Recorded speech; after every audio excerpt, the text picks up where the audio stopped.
Hello, everyone. Glad you could join us tonight. We have 2 weeks worth of news to be catching up on because we weren't on last week, and those include news about laws. Apparently in New York City, you need a kennel license to even consider being a pet sitter.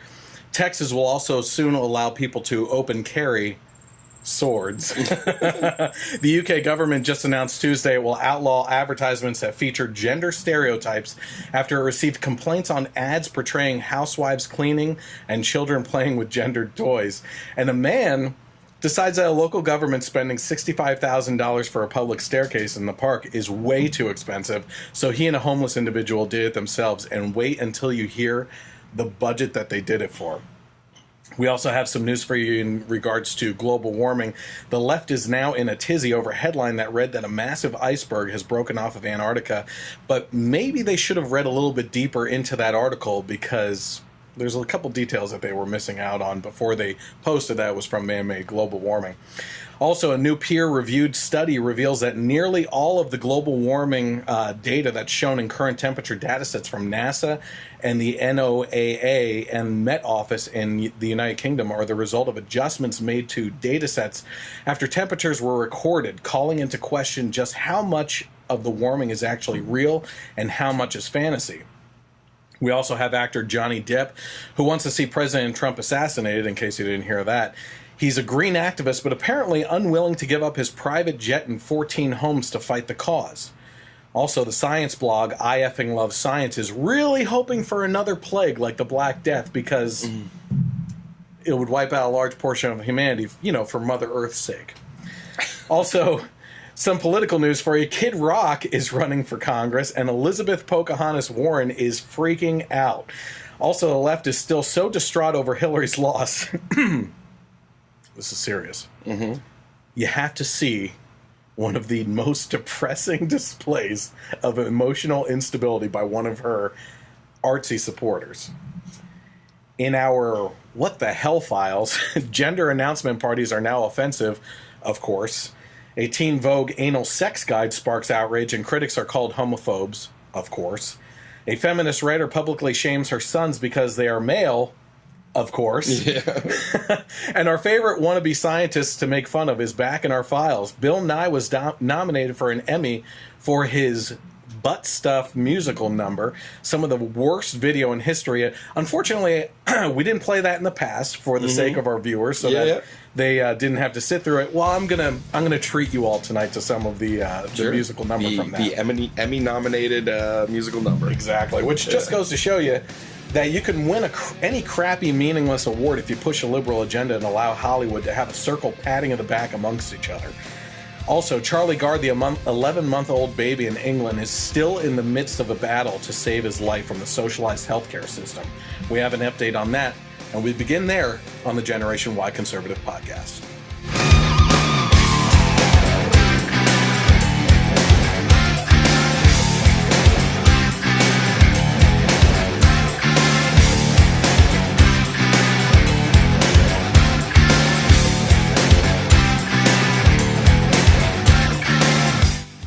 Welcome to the Generation Y Conservative Podcast, where the truth matters more than agenda, and of course,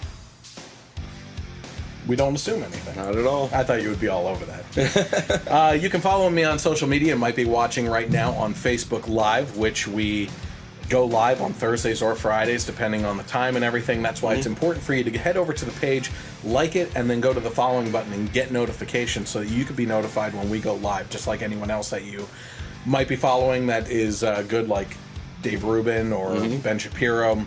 Yep. Always click on get notifications from them so that you get notified when people go live that you're following. You can also follow me on YouTube, where you can subscribe to the channel and hit the bell notification to be notified when videos go live. Or not so much live, but get published. Yeah. And that information should be at the bottom of your screen right now, as well as Twitter, where you can follow me at Gen Y Conservative without the E on the end. You can interact with me there. And also, this podcast is re-aired on Sundays from 3 to 6 p.m. on KLRN Internet Radio, where you can find me there, where they've also put me onto iTunes as well. Now, I know in the past I've been talking about how I'm on multiple other audio podcast sites. I've eliminated that. It is strictly on iTunes now, so if you're interested in following along with the podcast and you have been subscribed to Google Play or Stitcher or anything like that, my regards, please switch over to iTunes, because that's where the sole audio podcast will be from now on. So, Chris knows I'm very against this decision. I am not an overall Apple fan, but KLRN does it for me, and I have enough editing to do for the regular podcast and everything else. I just don't have time for it. So, yes, that's acceptable. This month's spotlighted charity, in case you haven't been following along this month, is Angel 34. Angel 34 is a national organization united in the fight against childhood cancer and dedicated to finding a cure. We've been telling you about Angel 34's mission and how to get involved, but tonight we want to focus on two of their really awesome programs. Derek's Camp Flip Flop is a camp to bring normalcy and hope to the children and their families. The children battling cancer and their families attend the camp at no cost and are given opportunities to experience the Wildwood Crest, New Jersey's many attractions, including the water park, Moray's Pier. Is it Moray? I think so, yeah. Yeah, Moray's Pier Ride Night, the Beach Treasure Hunt, poolside barbecue, dinner at the best restaurants, pool games, beach activities, and movie night by the pool, and more. The other really neat program that they offer is Angel 34 Pet Therapy. And they say on the website, there's no better feeling than the unconditional love of a pet. Pet therapy has been proven to assist children in healing. They have the typo, not me. Recovery and in love. The benefit of this interaction can decrease children's stress and anxiety about illness and the health care experience by providing visits with certified therapy dogs trained to work in a hospital environment. So for more on how to assist in the pet therapy program, you can email them at therapy@angel34.org. You can also learn more about volunteering or donating by visiting www.angel34.org, and I would encourage you to do that, just as all the other charities that we have spotlighted along the way. So before we get started, earlier this week I posted that the Generation Y conservative review of the movie Spider-Man Homecoming is now on the YouTube channel, so you can swing by the Generation Y conservative YouTube channel and check that out. It's actually the featured video on there. We know that for now probably months, Mike here has been talking about going with me, and he failed to do so. He is not appearing in that video, and so I can't trust him anymore. Oh man, what I will say is, not to get too much, because we have a lot of stuff tonight. But I know you really enjoyed it. I really enjoyed it. We had some minor disagreements on some of the things, I think, right? But overall, how about this? In regards to the Spider-Man movies, where do you place it? I mean, it's really... It and Spider-Man 2 are definitely my favorite two. I would give the nod to this one, though, just because I think it's more true to the character of being a teenager in high school, regular kid. They really nailed that. They made some choices that I just... it's not a big deal, but I hate when stuff is done that doesn't need to be done. You know what I mean? And that just you didn't finish a review yet, but I think at the end we talk about that. So I gotta catch up on that. But other than that, it was fantastic. Probably one of the best villains lately in a superhero movie. Villains are always like kind of the downside of a lot of movies, that they're just not fleshed out or anything like that. And Michael Keaton, he's one of my favorite actors anyway. Awesome.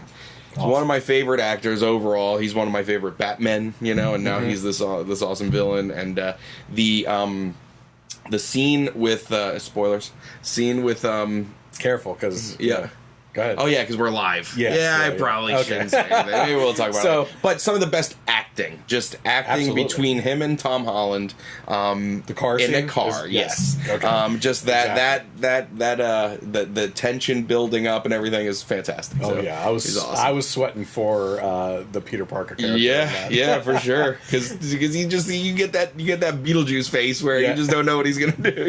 Is it?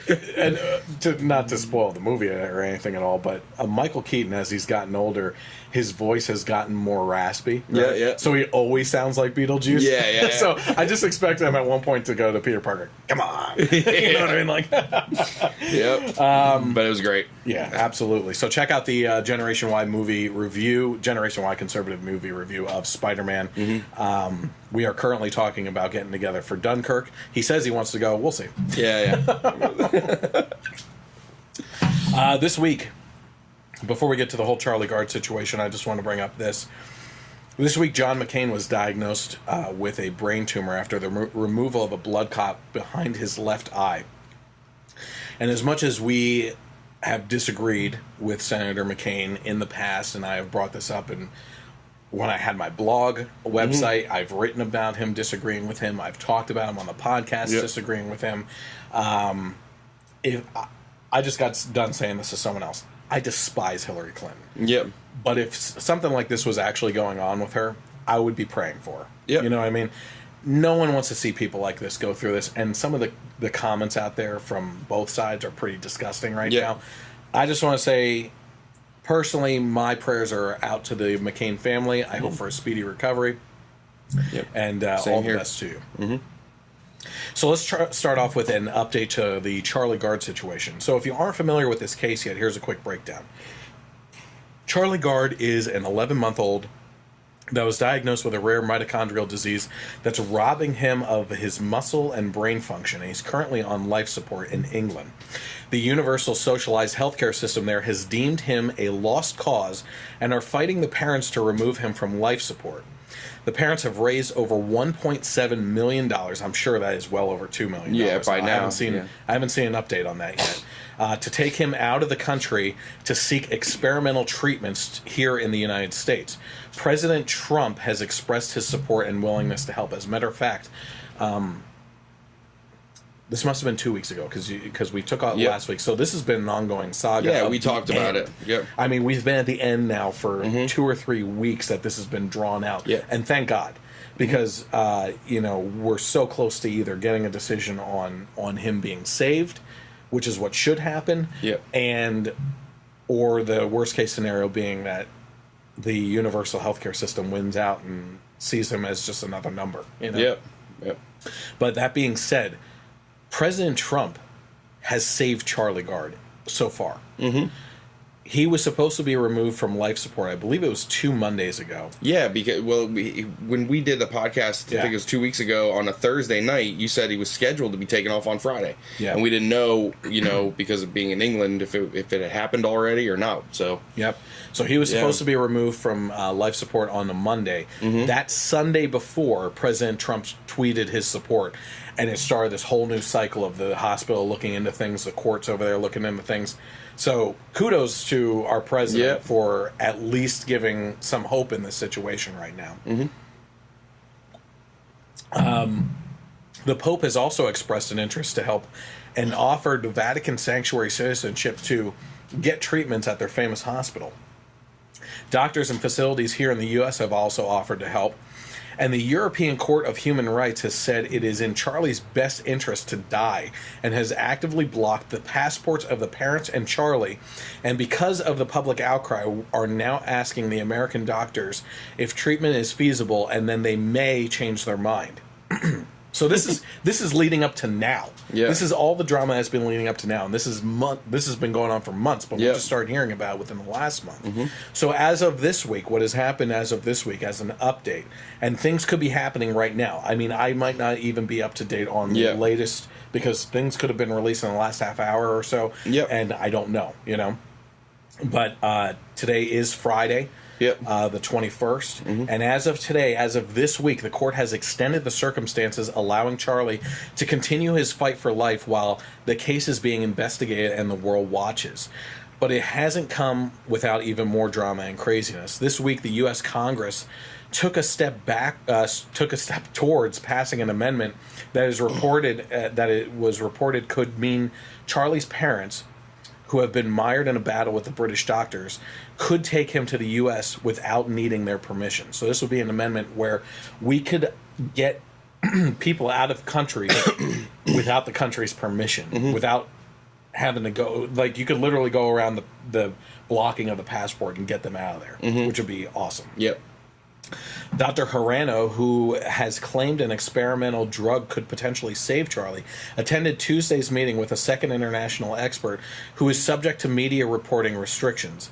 They were joined at the meeting by the Great Ormond Street team currently caring for Charlie, his mother, and an independent chairman, a hospital spokesman said.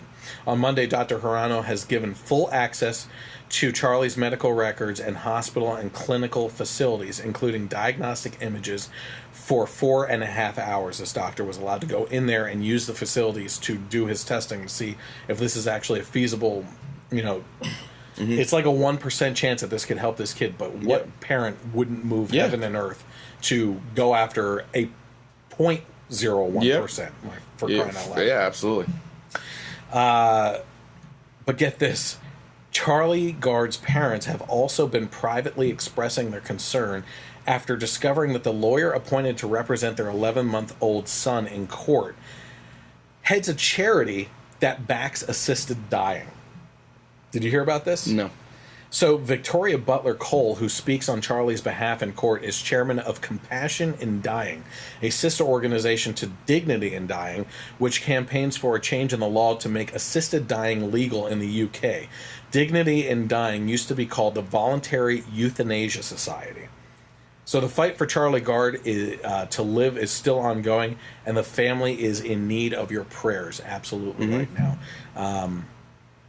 It just amazes me that this organization is based on a sister organization to Dignity in Dying, when the European Court of Human Rights said that Charlie should die with dignity. It just crazy. Shows you how close all this stuff is to their mentality over there. And we've discussed it in the past too, that when you have a disregard for life in the womb, it carries over. It's going to eventually carry over in society and go down this path of not having any regard for human life as it is in general. Yeah, it's. You're basically talking about whether. Giving him a chance to come over, there is still, I guess, a very high chance that he will still pass away, but to his family and everything, he would pass away from the disease, not from socialized medicine. Exactly. As far as I'm concerned, if they don't let him come and they just assume that then his cause of death is socialized medicine. It's not the disease. They are killing him. Yeah, for sure. And when it comes to like this panel of politicians and whoever on this European court of whatever saying it's in his best interest, I'm sorry, but I think the Pope outranks you when it comes to someone's best interests is concerned, like it's ridiculous. So it's what got me, and this was after we talked about it too, was when his parents posted a picture of him with his visa ready to go. I was just like, that is just let him go. That's great that we're working on passing an amendment for them being able to come here without the government's permission. But as far as I'm concerned, unless you're a criminal, you shouldn't need your government's permission if you want to go somewhere. So it's crazy. I think one of the good points I heard was that, we're talking about, usually it's a fight for allowing someone to die, whereas this is fighting just for someone to live. And how can you not be on the side of trying to help someone live? Yeah. It's just crazy in my opinion. We're in a backwards world. No kidding. So speaking of backwards world and babies, it is now considered offensive to have gender reveal parties, according to Diane Stopira, a writer on the website. Stop. Just stop. Yeah, just get the hell out of here. On the website Women's Day, because we can't assume gender, only anatomy, right? So if you guys aren't familiar with it, what exactly a gender reveal party is, there's a lot of, where they open the box and pink balloons and blue balloons pop out or whatever. I was at a customer's house the other day helping him program a remote, and the news was on, and there was this guy that was it was a gender reveal where the girl, the mom like pitching like this softball to the dad, and when he hit it, it was supposed to like explode with like a blue powder or a pink powder. Okay. It didn't explode, and he just nailed it right back in her face. It was so funny. But then the reporter called him out on it because the first thing he did was he walked over and he picked up the ball, like he didn't go check on his wife. Like, why didn't this break? And she's just like, ah. Oh my gosh. Now that's offensive because it's a gender reveal and battery against women. Yeah, exactly. I will throw that if I can find that clip. It was on the local news. It was so funny. 1, 2, 3. Oh!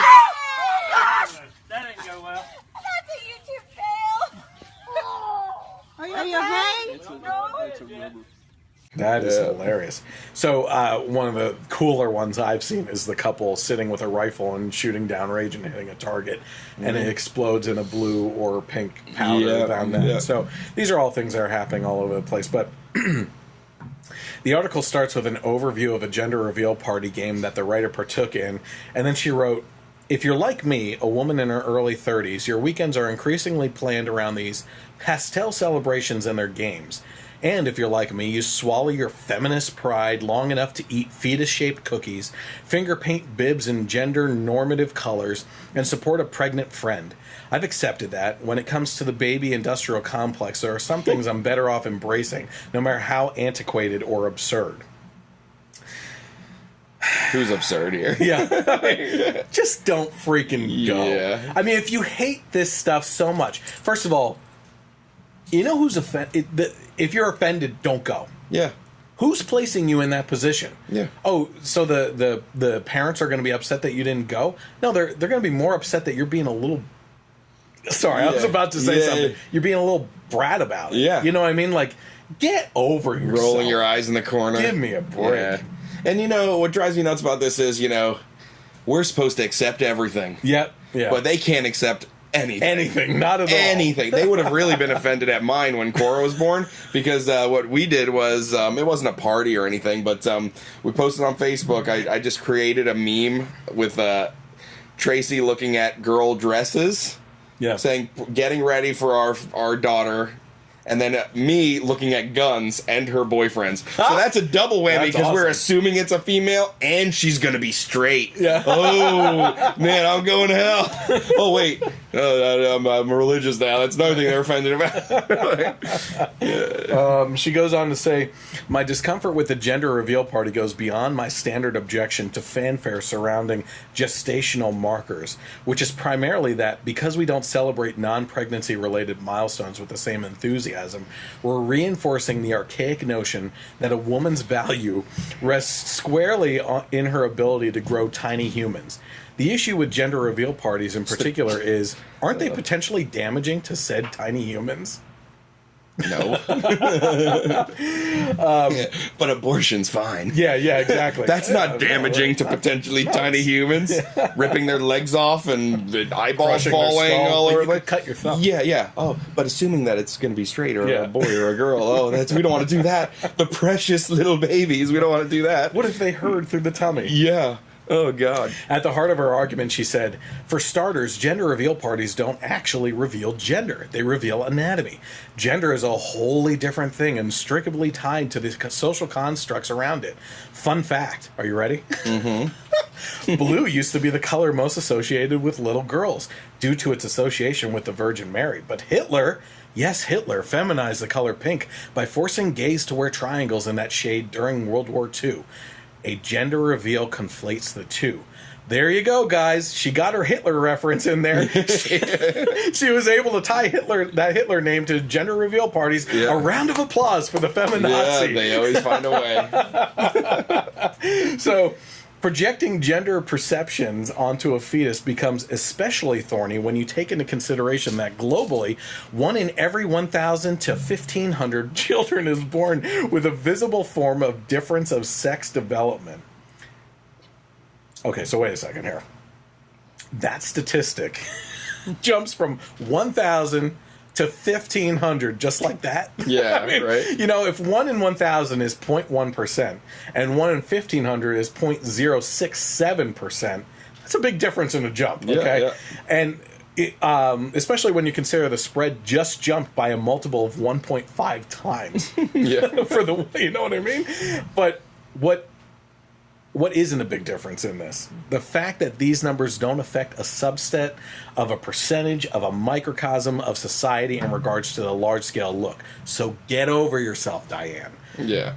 Diane later quotes someone, I can't assume it was a man or a woman either way, because who knows by the time I actually read this out loud what they're saying, who says, it's important to be aware how much we project onto children, especially in terms of gender, because it can be so rigid, so harmful. Let's just say for a second that she is right, and it's harmful to children, okay? We're talking about children still in the womb. That's what a gender reveal party actually is, right? These are children that are yet to be born. If your argument is applied, it's insinuating that the thing inside the woman's belly is a child, in which case you just argued against the pro-choice argument about it just being a lump of cells. So congratulations. In making your argument, you just made a counter-argument to your other argument about being pro-choice. Yeah. So Diane ends the article with, we'd be better off showing the little girls in attendance that changing the world is every bit as much a female prerogative as bedazzling onesies, and that step one is celebrating who, not what, a child would be. Which I can only assume means that if Diane has children, we can celebrate that they will most likely be forcibly feminized males or pain-in-the-ass females like their mother. Anything else on that before we move on? Thank God that these kind of people weren't around in the late 30s, early 40s when we needed the greatest generation the most. No kidding. Turning them into a bunch of pansies, we would have lost World War II. I said that in one podcast that we did. Thank God. Which is, if we ever had another situation where we needed our generation to step up for a global war where you actually needed to grow a set, male or female, and put your mettle to the test, most of our generation right now wouldn't be able to do it. No. They'd be curled up in a ball and screaming that they just won a participation trophy for showing up on the battlefield. Yeah. I mean, it's ridiculous. Oh, man. Diane. Just don't go to the parties. No one... As a matter of fact, I am sure if your friends knew that you felt this way, they don't even want you there. No. My word. Yeah. You're taking the joy out of that family's experience of revealing something to the rest of their friends and family. That, do you know how happy people are with that stuff? Oh, yeah. It's like the highlight of... It's one of the biggest highlights of the pregnancy is finding out. Yeah. Right. Yeah, if you choose to find out, which we did for both. But again, what drives me nuts about this is the left expects the right to accept everything and no matter what, and adapt to pronouns and do this and do that and do this. But man, if we just want to do our own thing, who knows? I'm sure that tons of people having gender reveal parties aren't Republican or whatever, you know. But if there's something that offends them a little bit, oh man, you need to change. You got it's wrong. It's sickening. It really. Oh, we'll continue with some feminist stuff right now. God, so speaking of mentally unstable feminists, a feminist writer publicly shamed her sons by calling them prospective rapists. Not that they've done anything wrong, and as a matter of fact, she praises her sons for being good boys, but she calls them prospective rapists just because they're men. Yeah. So according to the Daily Wire last week, writing in Roll Reboot, writer Jodi Allard, mother of two, yet again relentlessly shamed her sons for their biology, and then topped herself by explaining that they are, like every other man, not safe. Well, I'm not going to claim to be safe when I'm doing a podcast like this either. Allard has a habit of shaming her two sons, one of whom she says is suicidal. I wonder why. Yeah, no kidding. For simply disagreeing with her, or worse, for simply being male. Allard first asserts that while her sons are good boys, they aren't safe boys, before bragging about a semi-viral essay she wrote for the Washington Post, in which she shames her sons for their role in feminist constructed rape culture for merely having penises. in case you didn't know what they have. Mm-hmm. Allard said, my essay went semi-viral, and for the first time my sons encountered my words about them on their friends' phones, their teachers' computers, and even overheard them discussed by strangers on a crowded metro bus. It was one thing to agree to be written about in relative obscurity, and quite another thing to have my words intrude on their daily lives. Well, yeah, I mean, no wonder they're upset. You know what I mean? Yeah. Like, and they go on to say, I've read an updated article on this, that they did give permission for all this stuff. Mm. But how could you do this to your own family? No matter what, you know? So, yeah. I guess she has a daughter, too. Lucky her. No issues there. Right? Yeah, well, it's coming, I'm sure. Yeah, probably. She said, one of my sons was hurt by my words, although he never told me so. He doesn't understand why I lumped him and his brother together in my essay. He sees himself as a good one, as the good one, the one who is sensitive and thoughtful and who listens instead of reacts. He doesn't understand that even quiet misogyny is misogyny. Maybe she was raising a good little liberal, and maybe this will open his eyes into how psychopathic she is. And it will, trust me. Yeah. Oh, and that not all sexists sound like Twitter trolls. He is angry at me right now, although he won't admit that either, and his anger led him to conservative websites and YouTube channels. There you go. Places where he can be surround himself with righteous indignation against feminists and tell himself it's ungrateful women like me who are the problem. There you go, Mom. Way to push him into the... Yeah. You're if you can recognize the problem yourself, I mean, come on, you might be onto something there. Hopefully he's stumbled upon a few Milo YouTube videos talking about So you haven't heard the update on this? No. It gets better. Oh, okay. Ben Shapiro highlighted this whole thing, and when he read that her son was looking at conservative websites, he offered him an internship. Oh. And his resume is sitting on his desk right now, and they're reaching out to him. So the kid actually sent the resume. That is fantastic. That is fantastic. And this is what we're hoping will happen with the younger generation. That you know, because the left is getting so out there. They're getting so out there and unreasonable and just crazy that younger people who aren't in the whole bubble as they're coming up, they will be able to see this is freaking nuts. Yeah. You know? I mean, if her own son is being pushed, you know, into Ben Shapiro's open arms, that just fingers crossed that the wave just keeps on rolling. I know. It's you know? It's a great outcome for this. Yeah. That's awesome. In a moment of seeming clarity, she writes, as a single mother, I sometimes wonder whether the real problem is that my sons have no role models for the type of men I hope they become. Again, she's stumbles onto something truthful. Yeah. But she immediately follows that with, but when I look around at the men I know, I'm not sure a male partner would fill that hole. Where are these men who are enlightened but not arrogant? Who are feminists without self-congratulation? If my sons need role models, they may have to become their own. If the feminist men, the men who proudly declare the progressive politics and their fight for quality, I think it was supposed to be equality, aren't safe, then what man is? No man, I fear. Nope. No man. You're still just... I think she's still just jealous of the intellectual capacity of bricks. Yeah. Oh, God. She's probably the same woman You've driven me to drink and I'll keep on drinking. Yeah. The same woman that probably also wants a card on Father's Day. Yeah, exactly. I am filling both roles for you. And no, give me a break. What's her name? Who cares? Her sons are prospective rapists. Jody? But Jody's a certified nutbag. Yes. As a little side dish for you, she also wrote, but if it's impossible for a white person to grow up without adopting racist ideas, simply because of the environment in which they live, how can I expect men not to subconsciously absorb at least some degree of sexism? White people aren't safe, and men aren't safe, no matter how much I'd like to assure myself that these things aren't true. So if you're a white male, please do not go anywhere near this crazy zoo and feed this animal because it may attack. Yeah. Jody. God. Jody, you and what's her name? Diane need to get together and disappear.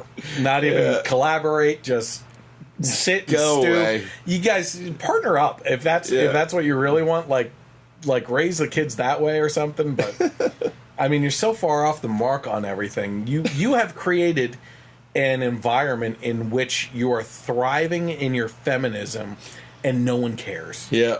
No one cares because it's not as bad as you're making it out to seem, and these molehills that you're making into mountains Yep.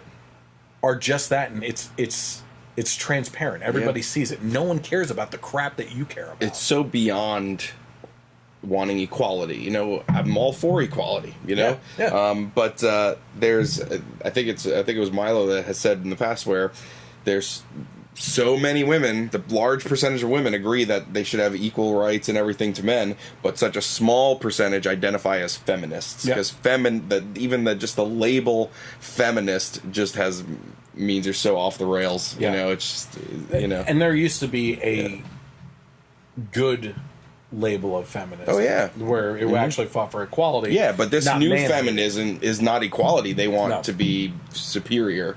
Yeah, and, you know, and shaming. Yeah, shaming men for nothing, for stuff that they have, for being perspective anything. You know, it actually goes along with this whole mentality of not all minority communities, but there's a certain subset that believe that now that white people have had it good for so long that you should destroy them in order to create a better environment for everyone else instead of bringing a rising tide floats all boats situation, which is, you know, what they should be focusing on, but they want to destroy the other parties involved in order to elevate themselves. Which is a whole feeds into the whole class warfare mentality too of the liberal mindset. Yeah. It even reminds me of the Wonder Woman review we did, and the fact that one of the things I liked about it was that it definitely had a very feministic theme, but it wasn't by pushing men down. Right. They elevated men and then elevated her to the point where they were at an equal level, even though they weren't really equal. She was above them as far as capability and everything like that. But you know, when you push someone else down to make yourself seem better, that doesn't make you great.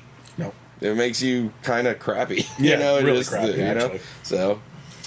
So while we're on the topic of parents and their children, Teen Vogue recently published a guide to anal sex for teenagers that has parents a little bit outraged. So Teen Vogue's website runs a story titled Anal Sex, What You Need to Know, which spells out to its young audience everything you need to know about butt stuff. Ooh, synergy. Butt stuff. It's actually our next topic as well. Spoiler alert. Yeah. Elizabeth Johnson, who runs a Christian blog, The Activist Mommy, she's been in a lot of stuff actually lately, filmed herself ripping up a copy of the mag and throwing it into a bonfire. They are teaching children 11 through 17 how to be safely sodomized, she raged. Her video has been viewed more than 50,000 times, which is probably more than the article itself has been read, while the magazine's digital editor said they had been inundated with angry emails. Wonder why. But Teen Vogue staff have defended the decision to publish the guide, which they said ran as part of a series of articles promoting safe sexual health. And they said that criticism of the piece is based on... what could it possibly be based on? You know, you're being... I'm just blanking on the word. Well, if you're arguing with a liberal, well, you know, facts be damned. What are you immediately? Oh, you're a bigot. Okay, number one. Good job. Yeah. Or racist. Okay, but this has anal sex involved. So what else could you be? You're a God. You're a homophobe. Oh yeah. Yeah. And, you know, they didn't jump to blaming Bush on this one or anything, but that would have been the next step, you know? Yeah. Bigotry and homophobia. So there it is. Straight to the bigotry and homophobia labeling, despite, Was this about gay anal sex? I'm glad you asked, Mike, because the fact is that the diagram that they use in the article shows male and female anatomy to describe it. Sounds like they're assuming to me. But I digress, yes. Sounds like they're assuming to me. That's pretty... this is why we don't assume anything on this show. My word. The left assuming things only gets them in trouble. I'll tell you what. Part of the article, which includes detailed and anatomical diagrams, reads, obviously there's a lot of stuff on the internet about anal. We don't suggest you Google it, but most of what you'll find is either porn or advice for experienced sexual persons looking to try something new. What about teenagers? What about the LGBTQ young people who need to know about this for their sexual health. I have you covered. It's also worth noting, one of those involved at Teen Vogue in the publishing of this article, you ready for this? Is a gay man with HIV. Oh. Yeah.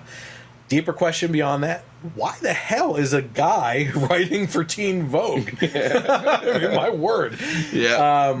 So, what the heck are articles on anal sex even being pushed on teenagers for? That's one of the deeper questions on this.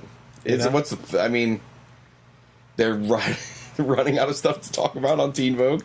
I mean, No, I think even- it's agenda driven. yeah, no, I agree. I mean, it's just, I don't even know, like, kids that even read magazines like this at all. Anyway, Well, like, it was what's on the website, too. Oh, so okay. I guess a lot of people were. Yeah. But here's my thing. I go back to this, and Bill Clinton, when he was in the White House, it was his lie about not having sex because it was oral sex, which, come on, he was doing her too. You Yeah. know, I mean, as well as others, and there were sexual assault victims Yeah, as well. yeah. I mean, the guy can't keep it in his freaking pants. Yep. Little Bill. But the fact that you have a president who labeled oral sex as not sex has seen a manifestation over generations now to where people are like, well, if you want to stay safe and not get involved in intercourse with someone, just do oral or anal sex, because that's not really sex. I mean, that's this Yeah. mentality that's been fed off of this one guy's lie who was a major influence on the country at the Yeah. time. It's totally just based on you can't get you won't get pregnant that way. Yeah. You know, as a kid. So Of course, there is something to take into consideration with this article. The Center for Disease Control, using that silly science stuff that people always tout, says that anal sex, this is a quote, anal sex is the riskiest sexual behavior for getting and transmitting HIV for men and women. They also said that anal sex may also expose individuals to other sexually transmitted diseases or other infections. Mm-hmm. So there you have it. I mean, I don't know what tutorial will be next in Teen Vogue. It's just Yeah. is what it is. Yeah. Anal sex guides, people. Mm-hmm. Get used to it. It's in Teen Vogue. Yeah. It's going to show up on Nickelodeon. Next, Yeah, for crying yeah. out loud. Yeah. What are SpongeBob? Yeah. What are they doing? By the way, we'll get to that later. Remind me to bring up Bernie Sanders, because you always love doing your impressions. Oh, so. God, Bernie. The Bernie minute. Yeah, yeah. So since everyone is probably just really excited to discuss butt stuff after this Teen Vogue article, Yep. apparently Bill Nye was nominated for an Emmy for his Sexual Spectrum episode. Featured on the Daily Wire, the episode includes crazy ex-girlfriend actress Rachel Bloom singing about butt stuff and sex stew, transgenderism, and how sexuality and gender are on a spectrum, meaning non-binary. Nerdy Nye was also awkwardly featured jamming along in full endorsement of the anti-science debauchery. In the Emmy-nominated episode, Bloom dressed in a tight black leotard with shoulder pads and sparkly purple lightning-like stripes, and it opens the song by singing about her vagina's voice. Sorry, people, but you're going to take a look. This world of ours is full of choice, but must I choose between only John or Joyce? All my options only hard or moist. My vagina has its own voice, not vocal cords, a metaphorical voice. Sometimes I do a voice for my vagina. Please don't tell me I'm the only one who does that. 'Cause my sex junk is so much more than either or. Oh, God. Emmy Yeah. performance right Yeah, there. Emmy nominated. The writing is so great. So my vagina has its own voice. No, not vocal cords, a metaphorical voice. Sometimes I do a voice for my vagina, she sings. The Daily Wire also points out, as we have in a past podcast, that Nye has also dabbled in promoting eugenics, once asking on air if it's time to start penalizing people for having extra kids. You were on that episode, right? Yep. An Emmy win could concrete the notion that most rationally sane people have had for decades now, that these awards are merely a Hollywood participation trophy for pushing the social agendas that the left agrees with and wants to indoctrinate upon society. I mean, is it really a surprise that like the ratings for these award shows are just going down and down and down and down every year? Last year was actually the worst for them. Yeah. For the Emmys, specifically. Yep. And you sent along a video to me about Steven Crowder discussing this specifically. It's pretty great. I mean, he covered it. And not just this, but I mean, just there. It's always nominating liberally driven shows that have specific agendas. Gender-specific agendas. Yep. Transparent. Yep. Which Steven Crowder said, who of your friends talks about watching Transparent? I have not seen it. I have no friends, and I have a lot of friends on the left. Yeah. No one ever posts anything about Transparent or says anything good about it. Yep. And I think that that's a good point. Another good point that he brought up. He didn't really dive into depth about it. But he was saying that one of the things that he pointed out is that the stuff that gets nominated versus the movies and shows that have the most viewership are always almost completely opposite. The most popular shows are not typically the ones that are getting these Emmy nominations. And that just goes to show you that this panel of people that's deciding on what gets an Emmy nomination is completely agenda driven. Yep. And then when you watch the actual show, I mean, it's just actor after actor just up there talking. I mean, awards, acceptance speeches where they should be thanking their family and whoever, and they're just talking about their own specific, issues that they want to drive, It was last year that, I know you like the show too, Stranger Things. Right? Yeah. And that guy that plays the sheriff or whatever gets up on stage and just starts railing against Trump. Ranting. And the best was, did you see Winona Ryder's face the whole time? She was just like, whoa, like she was on drugs or something. Yeah. It was so funny. But yeah, they take this opportunity to jump up on a soapbox with a national audience of not that many, to be honest with you. And, I don't know if I ever saw that kind of behavior at Country Music Awards against like Obama or anything. No. If it did happen and I laughed at it, I feel bad because you should step into the other shoes, as they say. You know what I mean? Yeah, because it's pathetic. A world leader is a world leader. And And I've said time and time again too, it just drives me nuts that these people like don't realize that they are alienating potential 50% of their fans.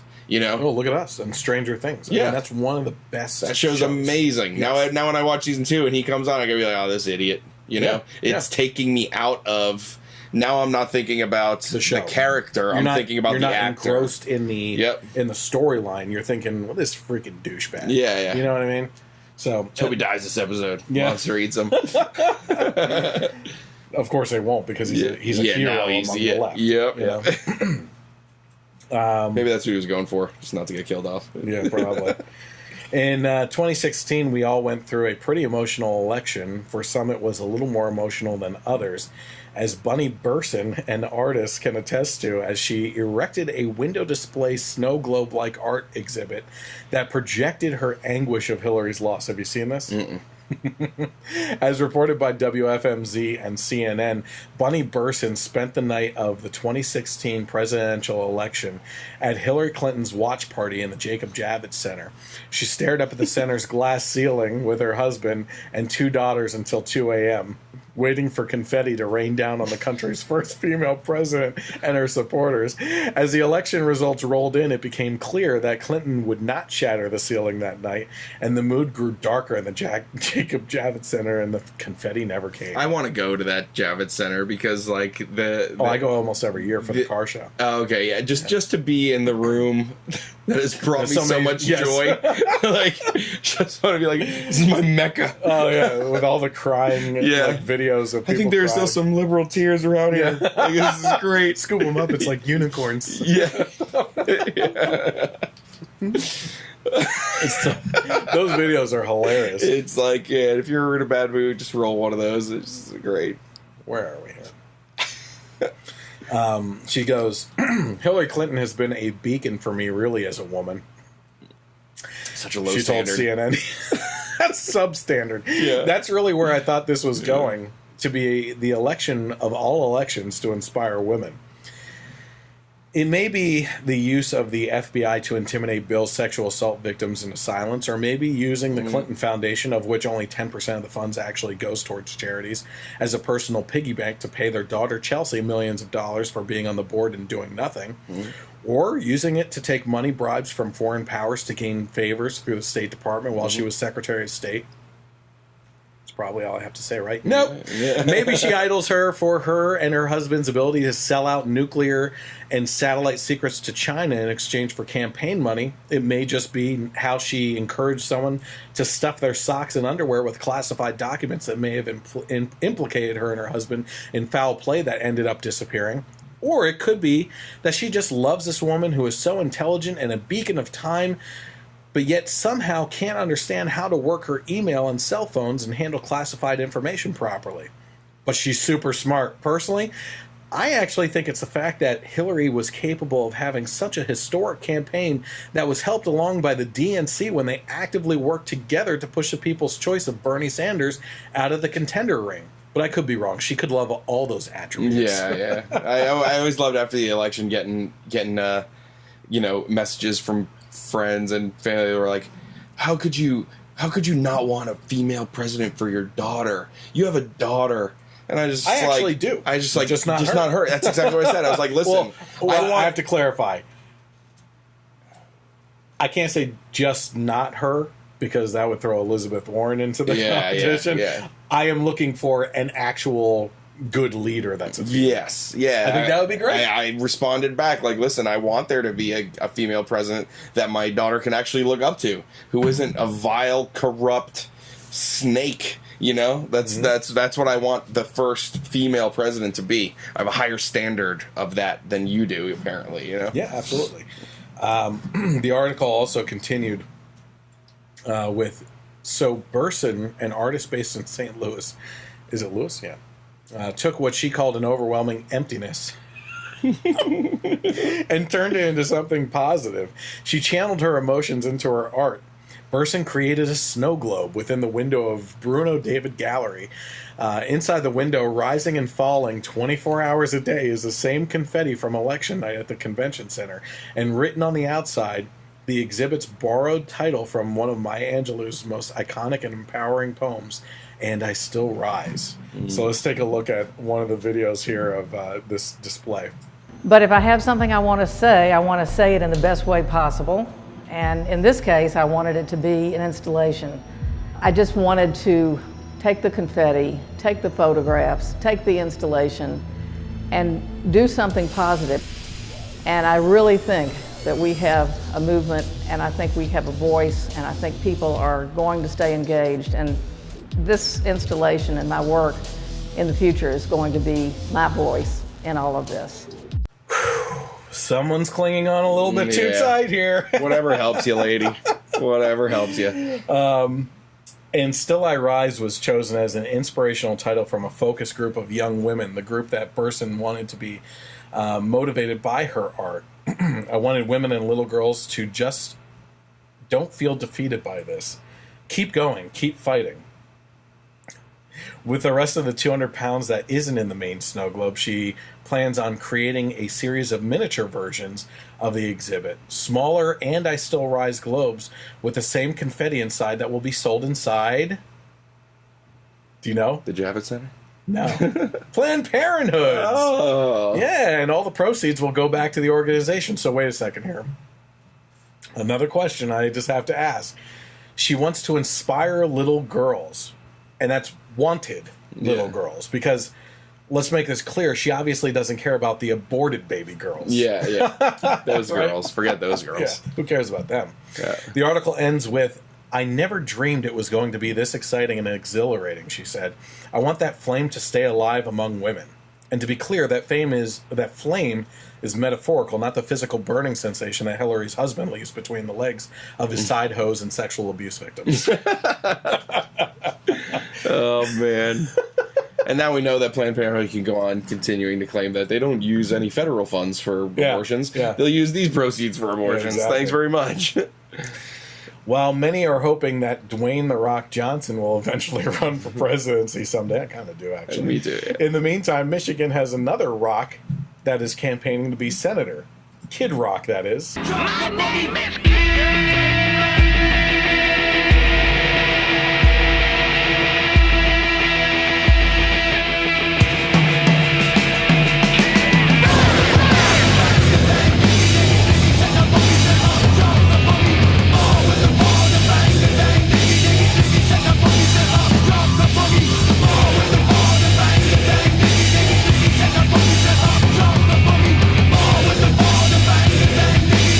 Sorry, I had to. Yeah, I mean, yeah. come on. Kid Rock. If he wins, he has to wear those shiny pants. Yes. The green one. Yeah. Leprechaun suit.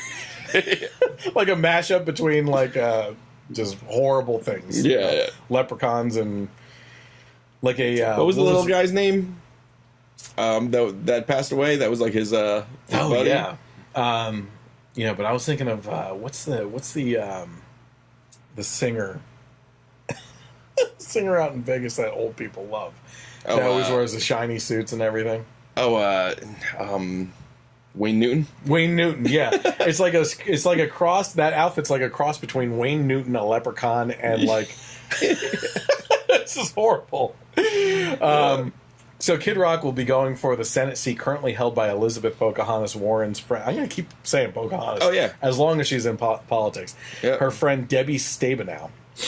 Warren is so distraught over the news that she penned an email to her supporters to warn them that this is a very real threat to the Democratic Party in Michigan and that they should not view it as a joke. At least she learned something from the election. Yeah, seriously. Warren wrote, I know a lot of people are thinking, is this some sort of joke, right? Well, maybe this is all a joke, but we all thought Donald Trump was joking when he rode down the escalator at Trump Tower and announced his campaign, too. And sure, maybe this is just a marketing gimmick for a new album or tour, but we all thought Donald Trump was just promoting his reality TV show, too. I kind of think her whole career so far has been a joke. Yeah. Jokes lead to Congress. Yeah, apparently, for sure. So great. Oh, Lord. The Daily Caller reported that the 46-year-old Mr. Rock, whose real name is Robert James Ritchie. Sorry, I'm not laughing. I'm not laughing at him. It's just that you know him for so long. Yeah. How many years now? Decades for us. Yeah. As Kid Rock, and it's actually Robert James Ritchie. You know? He confirmed that he was going to challenge for the Republican nomination in the 2018 Senate election in his home state of Michigan amid press rumors that it was a hoax to promote a new album. Once again, the press is wrong, he said. First of all, I've got 15 days from my announcement to file paperwork with the FEC. Second, I'm not signed to Warner Brothers, which simply fact-checking would have revealed. No plans for an album or anything. Call out. Yeah. No plans for an album or anything else that has been the usual norm in the music business or politics. And Senator Stabenow and I do share a love of music, although probably not the same kind. I concede she is better at playing politics than I am, so I'll keep doing what I do best, which is being a voice for tax-paying, hardworking Americans and letting politicians like her know that we the people are sick and tired of her bull. Yes. Yeah. So, Kid Rock is running for Senate. Good luck. And the reality stuff just keeps on coming for politics. Yeah. It's, I don't know. Anything else to say on that at all? I mean, I think that there is something to say when you have someone who's already, like, set. Their life is going to become increasingly harder if they win. So what's the motivation of them actually running? Yeah, absolutely. You know what I mean? That's it's for not. anyone, yeah. It's not to just further a political career that you've been fostering forever in the system. This is something. I even said the same thing with Trump. Like, listen, Trump could just retire and his life will be fine, and this doesn't matter. So the fact that he's doing and he's even trying means he cares somewhat. So it's. I've had arguments against that specific statement in the past, but I have to admit that him trying to get something through right now for tax reform is pretty refreshing. Yeah. And especially trying to repeal Obamacare, which should have been a priority.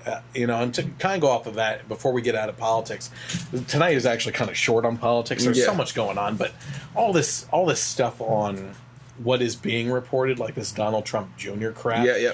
Like, it's so played out all the time. Like, the stuff that they come up with is, like we said the last time, it's throwing spaghetti at the wall, seeing what sticks, hoping that the public picks it up, makes it a bigger issue so they can report it as a bigger issue and feed off of the anger of the American public.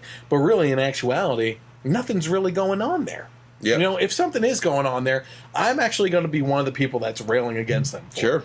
Did Donald Trump Jr. make a stupid choice? Yeah, absolutely. He should have gone to the FBI and asked them, what's the proper procedure for this? I could get valuable information on our opponents, but I also hear that might be illegal or something like that. Yep. Nothing actually came of that, anyway. They were talking about adoption services, so whatever.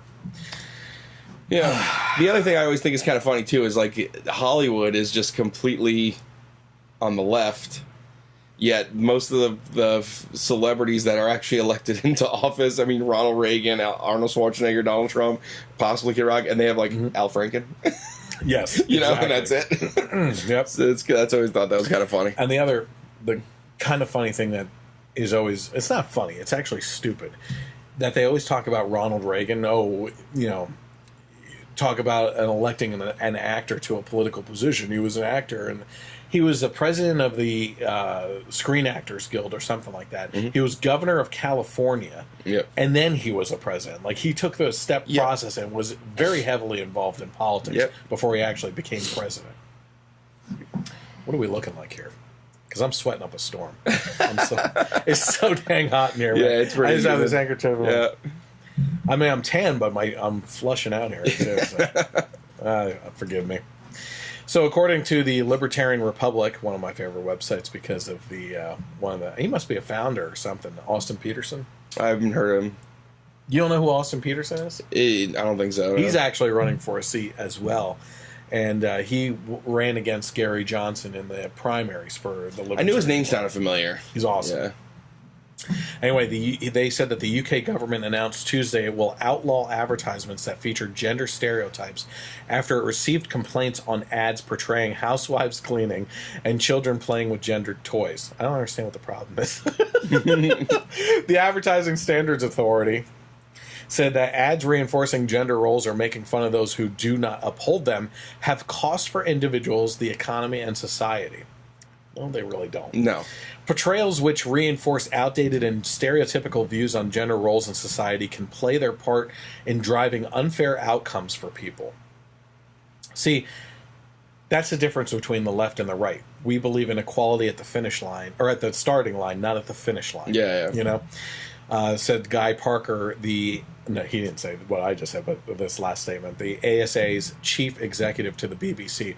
While advertising is only one of many factors that contribute to unequal gender outcomes, tougher advertising standards can play an important role in tackling inequalities and improving outcomes for individuals, the economy, and the society as a whole. That's what they're shooting for, is this equality in outcome, and it's unrealistic. That's fantasy. Yeah, that's a great. I never heard that saying before. Equality at the starting line, not the finish line. That's fantastic. Yeah. Just like everyone should be able to start at the same point, and then whoever works harder will end up with more. Yes. Not one person works super hard, the other one doesn't, but then you end up everybody divvying everything out. It's not how it should be. No. It's really hard not to swear on the show. I'm just going to say that. I might just start letting them rip, and you just beat me out. And then you add more work for me to do. Which is kind of fun. I always love when there's a good beep thrown in there. Like, I had some choice words for Diane. An advertisement depicting two male babies growing up to be mountain climbers and engineers, while a female baby became a ballerina, received public criticism for containing gender stereotypes.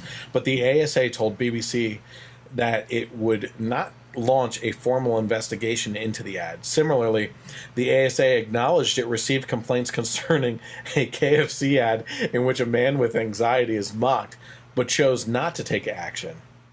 So, that's what they're upset about. KFC ad. But here's the best part. This is one of my favorite parts. The article ends with a 2015 Beachbody Ready ad from Protein World sparked the agency's review. And then in quotation mark, or in parentheses, it says, it can, you know how some articles will always lead to other like related articles and everything. It says related. Feminists start campaign against Beachbody advertisements. Well, of course, feminists are outraged at Beachbody ad campaigns. These are typically less desirable women who are outraged at the lack of attention that they get and then end up pushing men and women alike away from them because of their toxic personalities and constant bickering and complaining about unfairness. Get over it, you gender Nazis. Oh, my God. It's ridiculous. Listen, if Beachbody doesn't want to feature models with blue armpit hair, then they don't have to. Okay? It's their choice.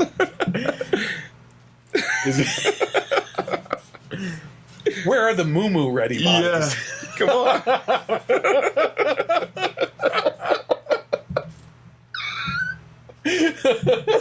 Oh, God.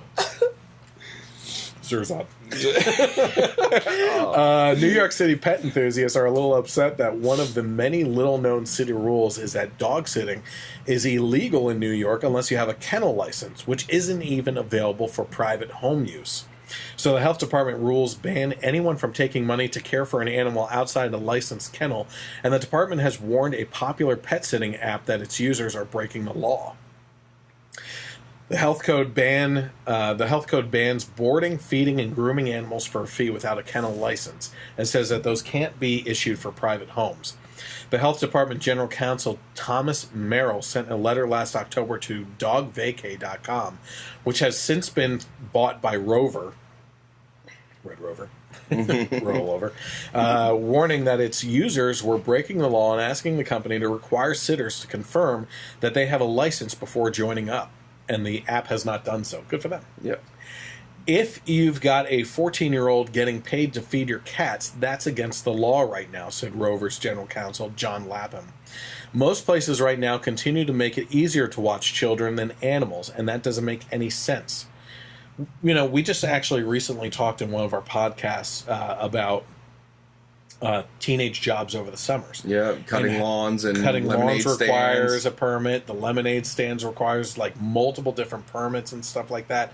And most of those cases, it ends up costing them more for the permit than the actual profit that they received by the end of the summer. Yeah. So that isn't even a possibility in this case because you have to have a physical kennel location in order to apply for this license, which just makes it absurd.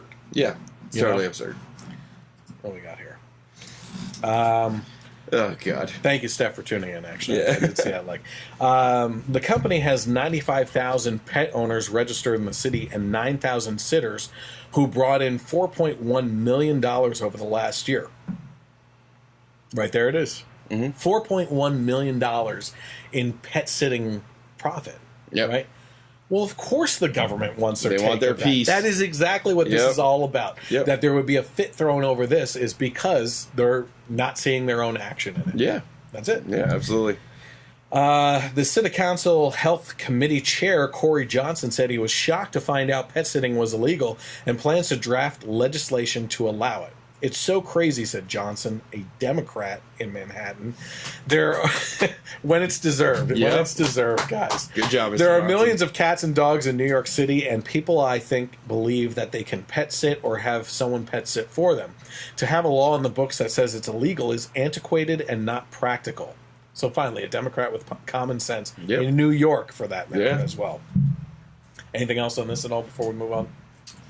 Get your beeper button ready. Kids, there's a thing called under the table, okay? Do your pet sitting, the government. Yeah, It's not a big deal. So now that we can move away from the crazy laws of the socialized UK and damn near on the brink of socialized New York, Oh my God. we can move to the awesome state of Texas. Oh, there's no place like Texas. That's Apparently, right. Texans will soon be allowed to carry swords in public. And I think I posted on my Facebook page, so you mean Texas just got even more awesome? Republican Governor Greg Abbott, who's like the best governor probably in modern history, Yeah. signed into law House Bill 1935, which allows any weapon with a blade longer than 5.5 inches to be carried in public. So what about less than 5.5? Is there? Why isn't it's it a just any separate? blade? Maybe it's a separate bill for knives. Yeah, I guess so. daggers. Yeah, yeah. Well, here's the thing. Get this list. That would allow swords, daggers, machetes, stilettos, long knives, including the Bowie knife, and spears to be carried in public. I love you, Texas. I freaking love you. Yeah. However, the blades won't be allowed in schools, churches, hospitals, and establishments that rake in over 51% of their revenue through the sale of alcoholic beverages. Private businesses also have the freedom to prohibit such blades from their premise. So there is a such thing as common sense sword control laws. Yeah. I mean, listen, Makes if sense. it comes down to that, where over 51% of their revenue is attributed to alcohol sales, Yeah. I can kind of agree Sure. on a stipulation for carrying a sword. Yeah. Spears, on the other hand. I just want to see some guy like Jon Snow with his sword on his back walking through the mall.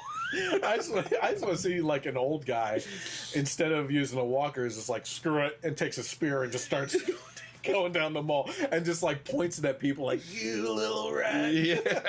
Like that spear from Game of Thrones that Yeah. Martell had fighting Yes. You're just walking with it. Oh, man. You're allowed to carry swords, but they cannot be laced with poison in any way. Mike Clark of Collector's Firearms told KHOU that he didn't think there would be many people carrying those lengthy blades in public. Get ready. Yeah. We'll see. They're cumbersome, Clark said. You don't want to walk around with one of those every day, but if you want to, it's your right. Hey, I'm sure we're going to see a lot of people with like the Indigo Montoya sword, Yeah. Nice and light, agile. And to Swashbucklers out there, and the knights all like have their own click tables at the food court. to Clark saying, but if you want to, it's your right, I say, hell yeah. Give it big Texas. That's hell yeah right. for that one. So the author of the bill, Republican Representative John Frullo, said in May, it's not making criminals out of people who have no intention of creating some type of criminal act. Common sense. Yeah. So I love that news. Yeah. That is like one of those articles where you see the headline, you're like, I love that.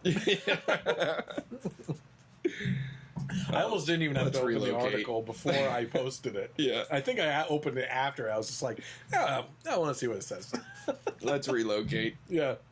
I'm trying. Trust me. RCN has a sister company in Texas Yeah. that I could easily just transfer. Do you want to move to Texas? That'd be great. I am actively. My goal is literally to retire in Texas. Yeah. And if that can happen sooner, Yeah. I mean, it'd be tough for you, but I'd be happy to move closer to my Cowboys too. tough for me. I will proudly fly Eagles here in Dallas. I don't give a crap. Well, now you know how I feel since high school. So speaking of awesome people, or states if you want, let me introduce you to retired mechanic Addy Astle. Have you heard of this guy? Mm-mm. He is a resident of Toronto, Canada. So we're moving outside of the country. Okay. But he is a man who thought the overall expense for the city to move forward with a park staircase, decided to do it for himself and for less. Mm-hmm. So he said he took it upon himself to build the stairs after several neighbors fell down the steep path to a community garden in Tom Riley Park in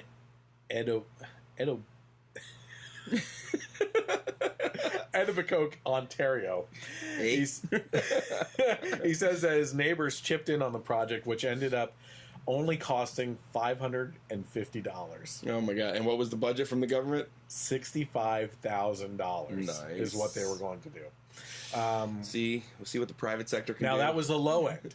Yeah. The high end of what they estimated was $150,000 for this staircase. And we are literally talking about, and I saw an interview with him, which wasn't a good interview. So I didn't even put the video on here. But we're literally talking about maybe 6 to 8 steps. Yeah. $150,000 is the top end of their estimates. And we know that if the government did do it, it would have probably been the Obamacare website of stairs, of staircases. Yeah, we gotta read it. Probably would have fallen over, no railing, you know. Exactly. So he said, I thought they were talking about an escalator. He told the CTV News channel on Wednesday. He said he actually hired a homeless person to help him and built the 8 steps in a matter of hours. Look at that. Private sector. Yes. Creating jobs, doing things much more economically than the government is capable. That's fantastic. He said in this interview, to me, the safety of people is more important than money. So if the city is not willing to do it, I have to do it myself. Which is, this goes to show you the argument about taxation on people. Is always, oh, you don't want taxes? Well, how are the bridges and highways and roads going to be built? Yeah. The same way it was before our taxes were allocated to those things. The private companies in those areas, if they want to survive and get their goods and products and services shipped out into different places, they built those roads. Yep. Because it was in their own best interests. You know, we don't live for all this complaining about capitalist society and the dangers of it. We don't live in a capitalist society. We did you ever hear my boxing analogy of capitalism? No. All these friends of mine who are on the left that say capitalism doesn't work. Right? You can see capitalism doesn't work in this country right now. Well, that's because over the years, capitalism has been diminished by socialist and bad policies, right? Yep. So my analogy for that in boxing is like saying that the best boxer is capitalism in the ring, right? But in order to fight in your argument about capitalism versus socialism or something, with all the socialist policies and bad policies put in place, it's like tying his best arm behind his back. It's the Conor McGregor Floyd Mayweather. Yeah, exactly. Which is Conor August 29th is at 26. Sorry. Yep, 10 o'clock on pay-per-view, Showtime. No, I'll tell you where to send a check. But Conor is the better fighter. Yeah. Right? But they're going into a boxing match and he's not allowed to kick. He's not allowed to take down. He's not allowed to grapple. He's not allowed to choke. So that's like he's basically fighting with half of his tools not at his disposal. You know what I mean? So my money's on Floyd's gonna. You think Floyd? I think Conor's gonna. You think I want him to? I want him to so bad. I think he will. But I mean, the odds are stacked against him. But I want him to. I would love for him to knock him out inside 4 rounds. Are fantastic. Yeah, the New York one was kind of a dud, I thought. Oh, I didn't see that one. Where Conor didn't have a shirt on and he just came out with like a coat saying that it was made out of polar bears. And then the New York crowd kind of turned on him, probably because they're all liberal. And he was like, F you. It's polar bears. It's, you know what? It's hot in here. Turn up the AC because I'm not taking this coat off. It's so great. Which is the one that I tagged you? Toronto was the best one, the second one. That's the one that where he told them to act his age. You're 40 years of age.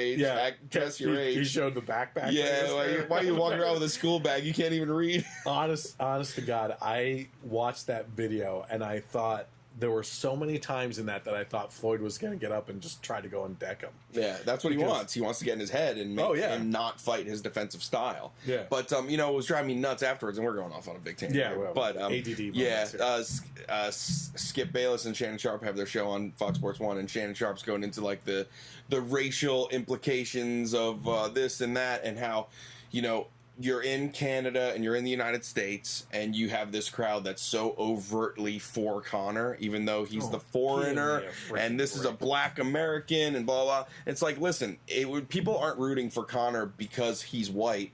They're rooting because they hate Floyd Mayweather because he's a convicted on multiple counts of battering women. He's just this type of athlete that's like backpacks of money just thrown around. That's all like, it was in that stupid little backpack. And I mean, even before that, I mean, it's always like the money team, and he's got like all these like cars that he just drives up, and that's why people hate him. So tons of people hate him. That was actually going to be my question to you, because I'm not as into this as a lot of my friends are and everything, so I don't know much about him.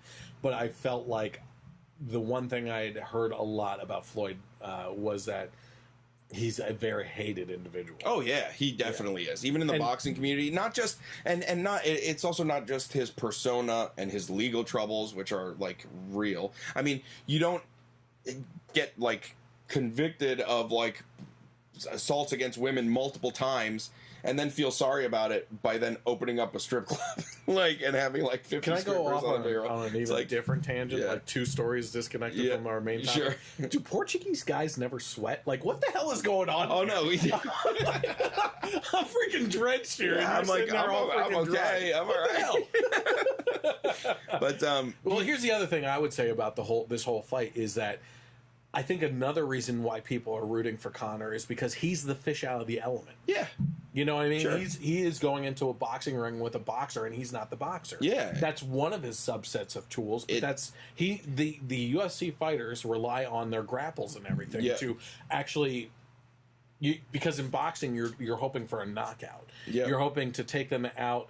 And then you do your walk around while they're slapping the mat and counting them out and everything. But in UFC, you're holding them there until they're counted out. Yeah. You know, there is some good knockouts too. Yeah, for sure. But the other thing, the other reason that people hate Floyd too is not just for all that other stuff, but also they don't like his fighting style. He's a defensive fighter. He hasn't knocked anyone out since like 2009. Is he a Dodger? He's a Dodger. He dances around, and it was great when Conor was calling him out of that. He's like, "You're the worst boxer." You're like, all you do is dance. All you do is run. That's all you do. You know. and the best part of the press conference was actually when Floyd Sr., his dad, like confronted Conor after the first one. Wait, is this in the video I shared with you? No. This is different. Okay, so I need to look it up after the press conference, they actually did a real press conference where they both sat at a table and answered questions from the media. Yeah. And Floyd Sr. kind of got in there and just went back and forth with Conor, and Conor was like so funny with him. He's like, "Listen, Floyd, you take care of your son. Just know that it's your fault. It's your fault. You guys got greedy. He could have retired rich, but now when I knock him out, it's going to be your fault." And then he's like, "Listen, all I say is speak my name with respect. Because if you don't..." Floyd? No. Conor said this to Floyd Sr. "You speak my name with respect, because if you don't, I might just have to slap an elbow off his forehead."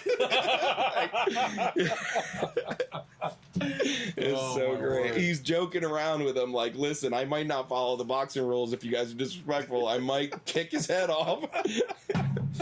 So it's going to be great. I'm on my third one. Yeah. I'm really hoping Conor wins. That would be amazing. I do too. Yeah.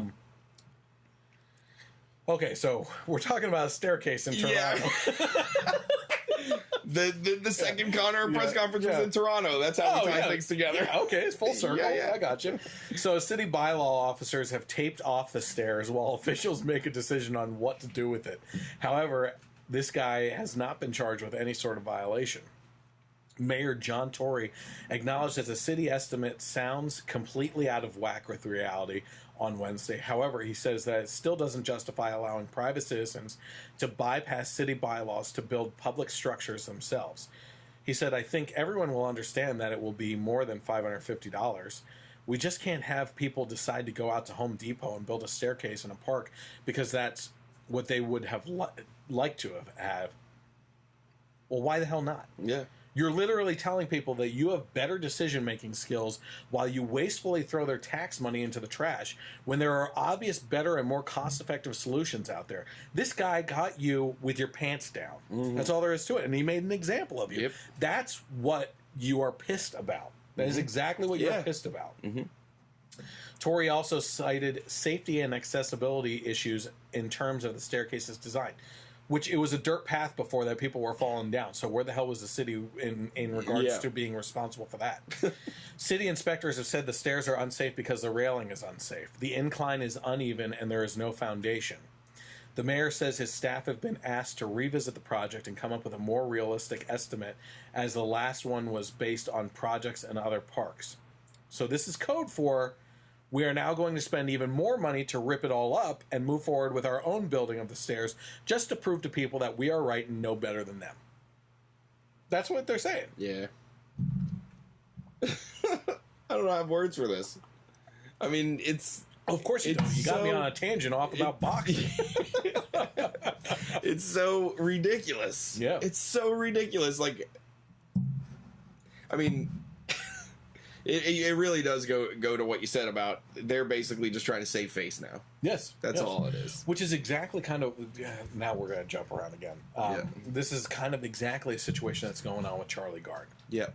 Okay? They are saving face because if something... Let's say a miracle happens, which is completely possible. Yep. Okay? Charlie Gard is released to the U.S., seeks experimental treatment, and then the treatment works and this kid gets better. Yep. It sets a precedent. Yep. It sets a precedent for all these other kids that are battling these obscure diseases that might have a percentage of a chance to Yep. battle. Then at that point, if they have the ability to get out and go somewhere else, it sets a bad example on the universal healthcare system in Europe and how they handle things. Yep. And that they are, in fact, wrong in a lot of cases if they're Sure. proven wrong by a different healthcare system. Yep. So one of the reasons why they're actively pushing for him to be pulled off of life support is to save their own face. And that's pretty freaking disgusting. Yes, it is. Yep. It doesn't get much more vile than that. No, it doesn't. Yeah. Oh, there we go. We're actually getting to the main topics for tonight. Okay. So in our main topic tonight revolves around some interesting things coming out about global warming. From The Blaze, a new peer-reviewed study titled On the Validity of NOAA, NASA, and Hadley CRU Global Average Surface Temperature Data and the Validity of EPA's CO2 Endangerment Finding. That's a hell of a title. Right. By scientists and a statistician claims to reveal that nearly all of the warming shown in current temperature datasets from NASA, the National Oceanic and Atmospheric Administration, and the Emmy, the Met Office in the United Kingdom, are the result of adjustments made to the data sets after temperatures were recorded, calling into question just how much warming is real and how much is pure fantasy. They said that the objective of research was to test the hypothesis that global average surface temperature data produced by the NOAA, NASA, and Hadley are sufficiently credible estimates of global average temperatures such that they can be relied upon for climate modeling and policy analysis purposes, said the authors. They said that many people misunderstand how global temperature is actually calculated. The authors of the study note that GAST data is not simply the raw temperature recordings. Rather, the data, please listen to this because it's very important, is adjusted after it is recorded to account for various problems such as contamination by urbanization. Because many temperature recordings come from urban areas where numerous factors affect temperature readings, they need to be adjusted to more accurately reflect the true temperature. So, have you ever heard of this temperature shed study that was done a couple years ago? I want to say almost a decade ago now, actually. One of the ways that they get surface temperature readouts is back in, I believe it was the 70s, they set up these temperature sheds all over the world, okay? And they had to be under very strict guidelines for obvious reasons, okay? It was it had to be so many feet from an urban area and macadam and blacktop and anything electrical that would give off heat, okay? It had to be like so many meters away from that. The shed itself had to be painted a very specific color so that all readouts would be the same across these temperature sheds. Okay. Yeah. And there's various other things that go into this. So this one guy took it upon himself to do a study and find out what these temperature sheds look like since they were installed in the 70s. And what he did was he put together this whole PDF report that I read through about a decade ago now, which is why I am anti-global warming, that I don't believe it's actually happening like it is. And this is what this is pointing to. Yep. He went around to these temperature sheds. Number one, he found multiple ones painted darker or lighter, like they didn't care what paint was being used. So Yep. you're no dummy. Darker objects absorb more Yes. heat Yep. from the sun. lighter objects reflect more heat from the sun. Yep. So there were temperature sheds that were painted literally white when they were supposed to be wood colored. Yep. Not like bare wood color, like a I don't want to say walnut, but maybe like what's lighter than walnut? Cedar is pretty Cedar, light. Yeah, I was going to say cedar. So like that kind of color. So it was consistent temperature readouts between these sheds. And instead, he's finding these all over the place, right? Yep. On top of that, he found urbanized areas built up around these sheds, like literally now surrounded by blacktop. Yep. Where the heat is just bouncing off and absorbing in that area. Yep. Right? So these readouts are completely thrown off in regards to what they're reading out and everything now. And that's exactly what they're actually saying right here. They said that the conclusive findings of this research are that the 3 gas data sets are not a valid representation of reality. In fact, the magnitude of the historical data adjustments that remove their cyclical temperature patterns are totally inconsistent with published and credible U.S. and other temperature data. Thus, it is impossible to conclude from the 3 published gas data sets that recent years have been the warmest ever, despite current claims of record-setting warming. Now, who the hell am I to be saying this while I'm sweating up like a goddamn storm? Global warming's not real, people. It's not real. Oh my god. Anyway.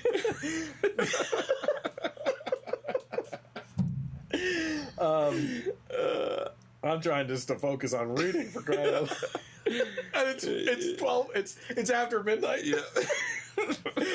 Nearly all of the warming they are now showing are in the adjustments. Meteorologist Joe D'Aleo, who co-authored the study, said to the Daily Caller News Foundation, each data set pushed down the 1940s warming and pushed up the current warming. So what they're saying is the original data from the 1940s, they decreased the temperature adjustment, and then the recent ones they increased Just the to make the temperature gap adjustment. seem so much bigger. And that's exactly what they're saying. Look how fast it's going up. Yep. Oh my god. So he said you would think that when you make adjustments, you'd sometimes get warming and sometimes get cooling. That's almost never happened in what they have found. Pretty crazy. Yep. Pretty interesting. Yeah, it's not surprising. Not surprising at all. Yeah. Because it's all about agenda instead of the truth. Yeah. But that's none of my business. Yeah. In related news, Time issued a tweet with a video alerting readers that a massive iceberg had broken off in Antarctica. It was shared far and wide by those on the left that instantly shared it and blamed it on man-made global warming. Except there was one big glaring problem. I also said the A word. Time admitted toward the end of the shared video that, quote, it was a natural event that had been anticipated for months and was not caused by climate change, end quote. That is exactly what they said. As a matter of fact, it was actually caused by something called calving, which is when a shelf breaks off. This piece happens to be, this is crazy information. It's just amazing. I would love to witness something like this. But this piece happens to be 2,240 square miles and twice the volume of Lake Erie. Twice the volume of Lake Erie. That's crazy. And broke off July 10th through the 12th, but again, admittedly not due to global warming. So sorry, greenies. That would be amazing to see. Yeah. That would be pretty cool. So let's talk about that Hollywood green activist Johnny Depp, who in 2007 was voted the second best champion to fight global climate change among people under 20 in the UK. In 2009, Depp's movie production company tried to buy the movie rights to a book dramatizing the future effects of global warming as described by a teenager in London. In the end, the writer actually signed with a different company. But according to a cross-complaint filed against the actor by his former business managers, the actor owns 14 residences, including a chateau in France, and a chain of 4 islands in the Bahamas. It was not reported if any of his 14 residences were built to green energy specifications. Probably not. Yeah. And finally, the science blog site, I Effing Love Science, posted an article titled, I kind of tied this into global warming because it does fit, actually. There's something in here. Yeah. They posted an article titled, Something Rather Curious Happened to the Environment During the Black Death. Oh, God. The article mentions that writing in the journal GeoHealth, a team of researchers led by Harvard University have been tracking regional and global lead pollution over time as revealed by a series of cutting-edge ice core analysis. Generally speaking, mining and smelting, along with a whole host of related industrial processes, belches out plenty of lead into the environment, into both the atmosphere and hydrosphere. They said that tracking the concentrations of lead in the environment via these ice cores, the team noticed that during the Black Death, specifically between 1349 and 1353, the air was lead-free for the first and only time over the last 2 millennia. As it turns out, with so many people dying so quickly, mining for lead became a far less important priority than just basic survival. Studies like this make it hard to argue against the idea that with less people around, there will be less environmental destruction. Less humans equals less resources required, which equals less lead in the sky and plastic in the ocean. As things like the Paris Agreement or the Human Genome Project clearly show, humans are capable of working together to tackle monumental problems. So instead of waiting until nature decides to take another swing at us, we could come up with alternative solutions to our damaging behaviors that suit everyone. It'd beat another plague, that's for sure. So that's pretty cute. Yeah. Plagues are cute. They kill people. We could save Mother Earth. Yeah. Of course, environmentalists probably should be put into a time capsule to escape such circumstances because they're the true saviors and good people in this situation. Yeah. It kind of reminds me of...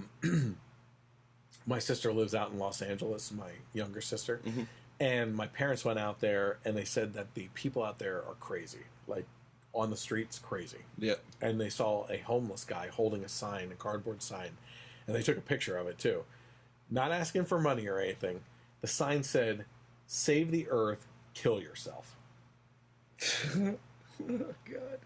No lie, right? Oh, my God. So my question has always been... Why doesn't he do it? Exactly! Like, hey, lead by example, bro. Why don't enviro wackos just kill themselves if they see humans being such a threat to the environment? Yep. It comes down to two things. Either they feel that their self-worth is a hell of a lot more important than anyone else that they come in contact with. Yep. Or, which may be more likely, they're not completely sold on the idea that man-made global warming is actually a thing. No. Because things keep on coming out in light of that. Yeah.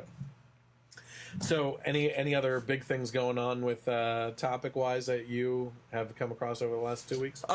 Not really that I've seen. I mean, I'm kind of. It's just been a busy 2 weeks with my son going over to Europe and everything. Yeah. He's in Portugal for 2 weeks, so we're just planning that. So I even told you, when you were planning this out, I was like, I wanted to see the script because I've kind of been disconnected a little bit. Yeah. I had seen about Senator McCain recently, and like we said at the beginning, hopefully everything goes well with him. But other than that, I'm kind of more excited. I would like to try and get the Dunkirk review together because I think it would be fitting for the channel too to have a good World War II movie. Oh, absolutely. So yeah. Two things I heard about Congress this week, congressional news, is, first of all, they voted to repeal Obamacare. Yep. And 4 or 5 senators chose no on the repeal. Now, Susan Collins of, I think, Maine, I think is where she's from, had always said that she was going to vote no on repealing that. Yep. So she never lied to her constituents. But the rest of these guys, and possibly women, I'm not sure, I will actually, on the YouTube version, put up a list of who did this, who voted no, and their congressional phone numbers as well. I'm going to throw that in there. Yep. These senators, in the past, when Obama was president, voted to repeal Obamacare because they knew that it would be vetoed by Obama. But now that the cards are on the table and there's actually an opportunity for it, they voted no. Oh, yeah, I see what you mean. So they're trying to save face, you know. Well, it's not even so much that. It's the fact that they lied to their constituents. Yeah. And ran on a promise of repealing Obamacare. Yeah.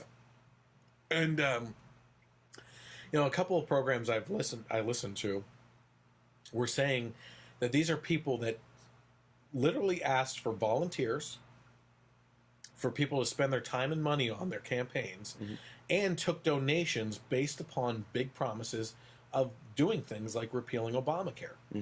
And they have shown their true cards. So when I bring up this list of people and their congressional phone numbers, first of all, give a call to their offices and let them know how you really feel about it. And if you're a liberal watching and you want Obamacare, call them too. I don't really care what you do. You should always be involved. But here's the thing. These people, as representatives of the right, need to be known, classified, and highlighted so that we vote them the hell out of office the next go-round. That's all there is to it. Yep, makes sense. The other article that was brought to my attention today was actually, I was at a client's house who's an old Marine, right, that I'm helping out. And he was saying that there's a Muslim congresswoman in the country who is now in trouble because she brought her husband over from one of these countries, right? And it turns out this isn't just her husband, it's her brother. Oh. And that she married him to get him U.S. citizenship. Oh. So I don't know who this woman is. I haven't really looked into that yet. Look into I it thought more. that was pretty interesting, too. Yeah. I know that there's a lot going on about this Linda Sarsour lady. Have you heard about her? No. She's like an activist, a Muslim activist who like actually believes in Sharia law and is kind of out there saying that she kind of caught fire a little bit by. Did she lead on March on the Women's Day? Yeah, she was part of it. Yeah, and she has some screwed up history. She killed people. I think. Yeah. She literally killed. Well, there was one of the things they did was they put on the Women's March Twitter feed, celebrating the birthday of this lady who, like, back in, like, I don't know when, she actually killed a cop and then got convicted, and then she went to Cuba. They actually, like, broke her out, and she's been in Cuba for, like, years, and they're, like, celebrating her birthday and stuff like that. And she also said that, their resistance to the White House and to the white supremacists in the White House is their own form of jihad, So she's basically saying, like, that jihad is not just terrorism, it's also protest, and it's like, okay, so she's just kind of off the rails too. The other thing I saw this week, actually, just kind of coming back to me now a little bit, was Milo put up a video on his YouTube channel highlighting that Barnes & Noble isn't carrying his book. So, like, he sent people in. Really? He sent this lady in. I mean, she's like, lady was like, big fake boobs, tattoos all over the place. She's like, I want the new Milo Yiannopoulos book. Do you guys have it? And they're like, no. And they blurred out the girl's face that works at Barnes & Noble, but because she's probably they don't know. I mean, they're just employees, but she's looking up at the computer, and apparently they have like a whole ton of them at the warehouse, but they're not being shipped to the stores. Whoa. And she's like, we don't know why, blah, blah. And she's like, yeah, it's a New York Times bestseller. Like, don't you guys carry New York Times bestsellers? So this is just kind of showing also the censorship, This is akin to burning books. Yeah, burning books, you're just not allowing it. The purpose of burning books is to not allow the public to read them. Well, what is the same? It's the same thing as withholding. Yep. So that's crazy. Talk about an apt title to his book and his publishing company, Dangerous Books, and Dangerous is his name. It's like, that's what he's being treated as. So, and I think he knew that would happen, so they're kind of showing that side crazy. of things. Really it's on his YouTube page. The girl going. I'm a fan of Milo. Barnes & Noble not carrying his book. It's pretty interesting. So, there's a couple other interesting things going on in entertainment too. Mm-hmm. Comic-Con's going on right now. See the new? They just watched it before I came over. A 5-minute trailer to the new season of Walking Dead. Yes, I did watch that. Yeah, I did watch some of that. I saw the new trailer for the Kingsman movie. I didn't see that yet. I saw you posted it, but it's awesome. What else they put up? They put up a Game of Thrones, like, in the coming weeks trailer. Yeah. That's one thing I'm so happy about. Game of Thrones. First of all, the opening scene to the season, amazing. So great. Arya, right? Yep. Arya Stark. Yep. Arya, yeah. Woo. Man, I was like, that's- and at first, like, Spoiler territory, possibly. Yeah, I'm gonna say. At first, I'm like, didn't he die?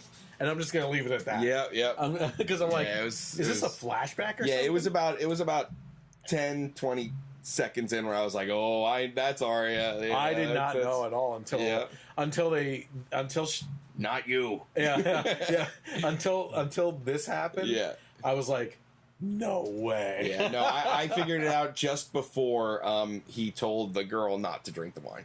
Oh, okay. Yeah, then I was like, oh, I think I know what's going I on thought he here. was just protecting his hose. But no, it was great. I mean, I'm a huge fan of Game of Thrones. I've listened to all the audiobooks when I'm driving around in my car all day long for work.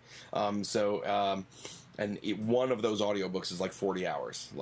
And there are 5 of them, and I got through them all, mostly while driving and cutting grass.